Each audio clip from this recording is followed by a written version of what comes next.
Depuis qu'il est devenu paralysé des membres inférieurs, l'homme a remarqué que sa femme était de plus en plus attachée aux chiens des voisins. Cela a instantanément réveillé une forte jalousie en lui. Afin de garder l'affection de sa femme pour lui seul, Jack a acheté un morceau de viande de porc frais le lendemain, dans lequel il a inséré plusieurs petites aiguilles en acier. Une fois sa préparation terminée, il a suivi discrètement le propriétaire du chien jusqu'à un parc. Là, pendant que le voisin lisait son journal, Jack a ouvert discrètement la boîte contenant la viande spéciale.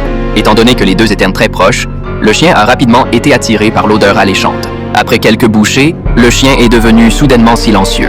Après avoir accompli cela, Jack n'était toujours pas satisfait. Pour garder sa femme à ses côtés pour toujours, il a eu une idée encore plus perverse. Avant sa paralysie, Jack était secouriste dans un hôpital. Un jour, lors d'un grand accident de voiture, Jack a vu une occasion. Tandis que ses collègues se concentraient sur les blessés, il a décidé de profiter de sa position pour subtiliser tout ce qui avait de la valeur dans les voitures accidentées. Ses biens volés, il les revendait habituellement à prix réduit sur le marché noir. Peut-être à cause de l'argent mal acquis, ce jour-là, Jack est rentré chez lui et a accidentellement marché dans une crotte de chien.